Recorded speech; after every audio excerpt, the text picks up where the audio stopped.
ಸನ್ಮಾನ್ಯ ಗೌರವಾನ್ವಿತ ಶ್ರೀ ಗಾಲಿ ಜನಾರ್ದನ್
ನಗರಾಭಿವೃದ್ಧಿ ಇಲಾಖೆ ವತಿಯಿಂದ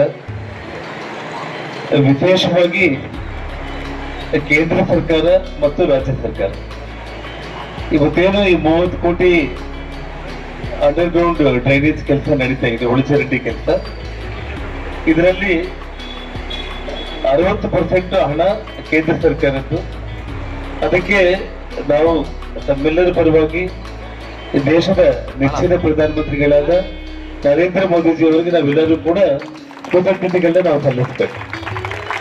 ಎರಡನೇದಾಗಿ 40% ಹಣ ಈ ರಾಜ್ಯದ ಮುಖ್ಯಮಂತ್ರಿಗಳಾದ ಸಿದ್ದರಾಮಯ್ಯ ಅವರು ಕೂಡ ನಾವು ಕೃತಜ್ಞತೆಗಳನ್ನ ನಾವು ಸಲ್ಲಿಸೋಣ. ನಾವು 60-40% ಅಡಿಯಲ್ಲಿ ಇವತ್ತು ಆಗ್ತಾ ಇರುವಂತ ಈ ಒಂದು ಕಾರ್ಯಕ್ರಮ. ಜೊತೆಗೆ ಈ ಒಂದು ಕಾರ್ಯಕ್ರಮದ ವೇದಿಕೆ ಮೇಲೆ ಉಪಸ್ಥಿತರಿರುವ ಇವತ್ತು ನಮ್ಮ ಜಿಲ್ಲೆಯ ಯೋಜನಾಧಿಕಾರಿಗಳಾಗಿರುವಂತಹ ಮಂಜುನಾಥ್ ಎಂ ಗುಡ್ಡೂರ್ ಅವರಿಗೆ ಮತ್ತು ಶರಣಪ್ಪ ಎಕ್ಸಿಕ್ಯೂಟಿವ್ ಇಂಜಿನಿಯರ್ ಅವರಿಗೆ, ನಮ್ಮ ಗಂಗಾವತಿ ನಗರಸಭೆಯ ಪೌರಾಯುಕ್ತರಾಗಿರುವ ವಿರೂಪಾಕ್ಷ ಮೊಟ್ಟಿ ಅವರಿಗೆ ಮತ್ತು ನಗರ ಡಿವೈಎಸ್ಪಿ ಆಗಿರುವ ನೇಮನಗೌಡ ಅವರಿಗೆ ಮತ್ತು ಪ್ರಕಾಶ್ ಪಾಂಡೆ ಸರ್ಕಲ್ ಇನ್ಸ್ಪೆಕ್ಟರ್ ಅವರಿಗೆ ಮತ್ತು ವೇದಿಕೆ ಮೇಲೆ ಉಪಸ್ಥಿತರಿರುವ ಎಲ್ಲ ನಮ್ಮ ಪಕ್ಷದ ನಾಯಕರುಗಳಿಗೆ ಮಾಜಿ ನಗರಸಭಾ ಅಧ್ಯಕ್ಷರುಗಳಿಗೆ, ಸದಸ್ಯರುಗಳಿಗೆ, ಮಾಧ್ಯಮದ ಸ್ನೇಹಿತರಿಗೆ ಮತ್ತು ಈ ಕಾರ್ಯಕ್ರಮದಲ್ಲಿ ಭಾಗವಹಿಸಿರುವ ಎಲ್ಲ ನನ್ನ ಆತ್ಮೀಯ ಅಣ್ಣ ತಮ್ಮಂದರಿಗೆ, ಅಕ್ಕ ತಂಗಿಯರಿಗೆ, ಹಿರಿಯರಿಗೆ ಮೊದಲನೇದಾಗಿ ನನ್ನ ಹೃದಯಪೂರ್ವಕ ನಮಸ್ಕಾರಗಳು. ಬಂಧುಗಳೇ, ಇವತ್ತು ಈ ಹಿಂದೆನೆ ಕೇವಲ ಒಂದು 2-3 ತಿಂಗಳ ಹಿಂದೆ ನಗರೋತ್ಥಾನ ಯೋಜನೆ ಅಡಿಯಲ್ಲಿ ಸುಮಾರು 40 ಕೋಟಿ ವೆಚ್ಚದಲ್ಲಿ ಸುಮಾರು ಗಂಗಾವತಿ ನಗರಕ್ಕೆ ಸಂಬಂಧಪಟ್ಟ ರಸ್ತೆಗಳಾಗಿರ್ಬೋದು, ಅಭಿವೃದ್ಧಿ ಕೆಲಸಗಳಿಗೆ ನಾವು ಪೂಜೆ ಮಾಡಿದ್ದೀವಿ. ಈಗಾಗಲೇ ಕೆಲಸ ಕೂಡ ನಗರದಲ್ಲಿ ಪ್ರಾರಂಭ ಆಗಿರೋದು ನೀವೆಲ್ಲ ಕೂಡ ನೋಡ್ತಾ ಇದ್ದೀರಿ. ಅದರೊಟ್ಟಿಗೆ ಇವತ್ತು ಈ ಡ್ರೈನೇಜ್ ಒಂದು ವ್ಯವಸ್ಥೆ ಏನಾಗಿದೆ, ಹಿಂದೆ ಸುಮಾರು ವರ್ಷಗಳಿಂದ ಏನು ಯುಜುಡಿ ಕೆಲಸ ಆಗಿದೆ, ಕೆಲವೊಂದು ಕಡೆ ಬಹಳಷ್ಟು ಅಸ್ತವ್ಯಸ್ತವಾಗಿರುವಂತದ್ದು.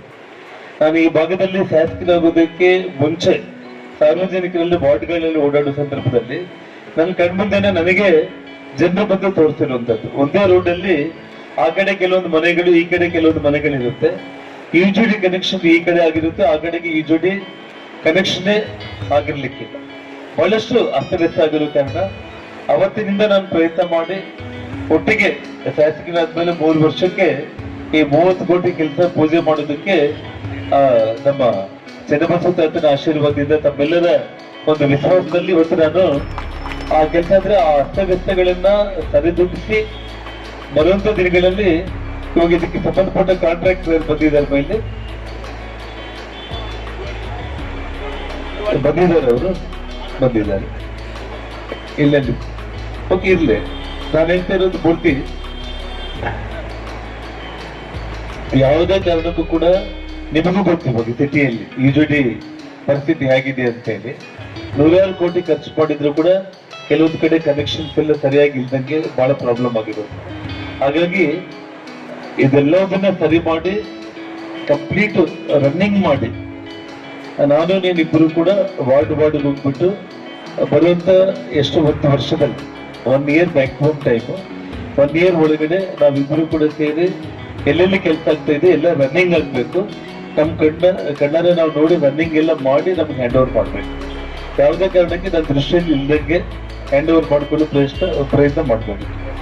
ಇಬ್ಬರು ಸೇರಿ ಕಣ್ಣಾರೆ ನೋಡಿ ರನ್ನಿಂಗ್ ಆಗಿ ಮೀಡಿಯಾದವರೆಲ್ಲರನ್ನೂ ಕೂಡ ಕರ್ಕೊಂಡೋಗಿ ಅವರೆಲ್ಲರೂ ಕೂಡ ಕೆಲಸ ತೃಪ್ತಿ ಆಗಿದೆ ಅಂದ್ಮೇಲೆ ನಗರದ ನಮ್ಮೆಲ್ಲ ಪ್ರಮುಖರನ್ನ ಕರ್ಕೊಂಡೋಗಿ ಆಮೇಲೆ ನಾವು ಅದನ್ನ ಹ್ಯಾಂಡ್ ಓವರ್ ತಗೋಬೇಕು. ನಾವು ಅಷ್ಟೇ.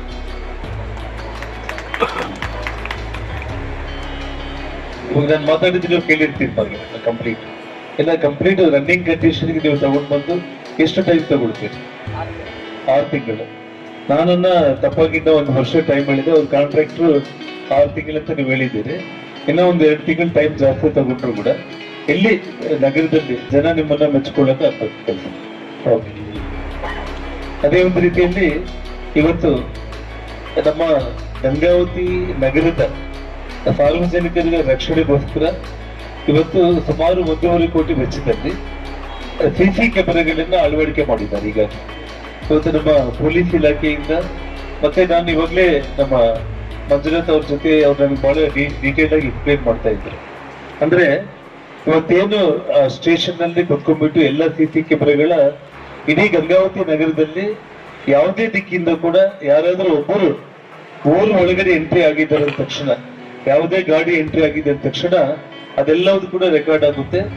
ನಗರದ ಪ್ರಮುಖ ರಸ್ತೆಗಳಲ್ಲಿ ಎಲ್ಲೆಲ್ಲ ಅವರು ಓಡಾಡ್ತಾ ಇದ್ದಾರೆ, ಊರಿಂದ ಮತ್ತೆ ಹೊರಗಡೆ ಹೋಗೋವರೆಗೂ ಕೂಡ ಗಾಡಿಯ ಮನುಷ್ಯ ಎಲ್ಲವೂ ಕೂಡ ರೆಕಾರ್ಡ್ ಆಗಿಬಿಡುತ್ತೆ. ಏನೇ ಒಂದು ತೊಂದರೆ ಆದ್ರೂ ಕೂಡ ತಕ್ಷಣ ಪೊಲೀಸ್ ಇಲಾಖೆಯವರು ಎಚ್ಚೆತ್ಕೊಂಡ್ಬಿಟ್ಟು ಅದನ್ನ ಕ್ಯಾಚ್ ಮಾಡುವಂತ ಒಂದು ಕೆಲಸ ಆಗುತ್ತೆ.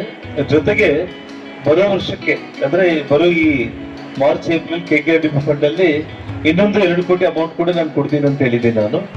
ಆ ಹಣದಲ್ಲಿ ಅಂದ್ರೆ ಇನ್ನೊಂದು 150 ಕ್ಯಾಮೆರಾಗಳನ್ನ, ಅಂದ್ರೆ ಇವತ್ತು 58 ಕ್ಯಾಮೆರಾಗಳು ಎಲ್ಲ ದಿಕ್ಕಲ್ಲಿ ನಮ್ಮ ನಗರದಲ್ಲಿ ಎಂಟ್ರಿ ಆಗುವಂತ ಪಾಯಿಂಟ್ಗಳಲ್ಲಿ ಆಗ್ತಾ ಇದ್ದಾರೆ. ಎಲ್ಲ ಪ್ರಮುಖ ರಸ್ತೆಗಳು ಎಲ್ಲೆಲ್ಲಿ ಡೆಲಿಕೇಟ್ ಏರಿಯಾಗಳಿದೆ ಅದೆಲ್ಲದ್ರ ಕಡೆ 58 ಕ್ಯಾಮೆರಾ ಇವಾಗ ಆಗ್ತಾ ಇರೋದು. ಇನ್ನೂ ಒಂದು 150 ಕ್ಯಾಮೆರಾಗಳು ನಗರದ ಮೂಲೆಗೂ ಕೂಡ ಈಚ್ ಅಂಡ್ ಎವ್ರಿ ಕಾರ್ನರ್ನಲ್ಲೂ ಕೂಡ ನಾವು ಕ್ಯಾಮೆರಾಗಳನ್ನ ಅಳವಡಿಸಿಬಿಟ್ಟು ಇಡೀ ಗಂಗಾವತಿ ನಗರ ಕ್ಯಾಮೆರಾ ಕಣ್ಗಾವಲಲ್ಲಿ ಮತ್ತು ಪೊಲೀಸರ ಒಂದು ಕಂಪ್ಲೀಟ್ ಅವರ ಒಂದು ಡೇ ಅಂಡ್ ನೈಟ್ ಕೂಡ ಯಾವುದೇ ಒಂದು ಸಣ್ಣ ಘಟನೆ ಆದ್ರೂ ಕೂಡ ಅದನ್ನ ಇಮಿಡಿಯೇಟ್ ಪತ್ತೆ ಹಚ್ಚೋದಕ್ಕೆ ಅವ್ರಿಗೆ ಉಪಯೋಗ ಆಗುವಂತ ಒಂದು ಒಳ್ಳೆ ಕೆಲಸ ಇದಾಗುತ್ತೆ. ಹಾಗಾಗಿ ಇನ್ನ 1.5 ಕೋಟಿ ಅಮೌಂಟ್ ಅನ್ನ ಬೇಕಾಗ್ಬೋದು ಅಂತ ಹೇಳಿ ಮಂಜುನಾಥ್ ಅವ್ರು ಹೇಳಿದ್ದಾರೆ. ಅದನ್ನು ನಾನು ವ್ಯವಸ್ಥೆ ಮಾಡ್ತೇನೆ. ಇಡೀ ಗಂಗಾವತಿ ನಗರ ಯಾವ ರೀತಿ ಇವಾಗ ನಾವು ವಿದೇಶಗಳಲ್ಲಿ ಹೋದ್ರೆ ಹೆಜ್ಜೆ ಹೆಜ್ಜೆಗೂ ಕೂಡ ಇಡೀ ಆ ನಗರನೇ ಕ್ಯಾಮೆರಾಗಳಲ್ಲಿ ಇರುತ್ತೆ. ಆ ರೀತಿ ಗಂಗಾವತಿ ನಗರ ಕೂಡ ಇನ್ನೊಂದು ವರ್ಷದೊಳಗಡೆ ಸಂಪೂರ್ಣವಾಗಿ ಇವತ್ತು ಭದ್ರತೆಗೆ ಏನಾದ್ರು ಅಂತಂದ್ರೆ ಅದು ಗಂಗಾವತಿನೇ ಇನ್ನೊಂದು ಹೆಸರು ಅನ್ನೋಂಥ ರೀತಿಯಲ್ಲಿ ಮಾಡ್ತೀನಿ ಅನ್ನೋಂಥ ಒಂದು ಭರವಸೆಯನ್ನು ತಮ್ಮೆಲ್ಲರಿಗೂ ಕೂಡ ಕೊಡ್ತಾ ಇದ್ದೀನಿ ಬಂಧುಗಳೇ. ನಾನು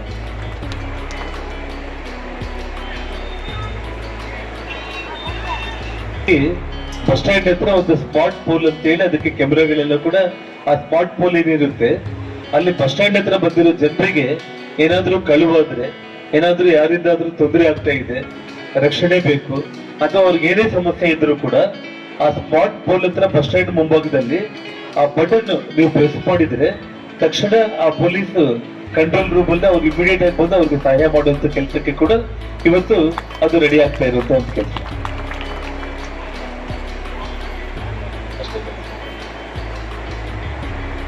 ಜೊತೆಗೆ ಇವತ್ತು ಈಗಾಗಲೇ ರಾಜ್ಯದ ಮುಖ್ಯಮಂತ್ರಿಗಳು 25 ಕೋಟಿ ಹಣ ಅವರ ಅನುದಾನದಲ್ಲಿ ಕೊಟ್ಟಿರೋದ್ರಲ್ಲಿ 20 ಕೋಟಿಯಲ್ಲಿ ರಸ್ತೆಗಳಿಗೆ ಕೂಡ ಈಗಾಗಲೇ ಟೆಂಡರ್ ಕೂಡ ಕರೆಯಲಾಗಿದೆ.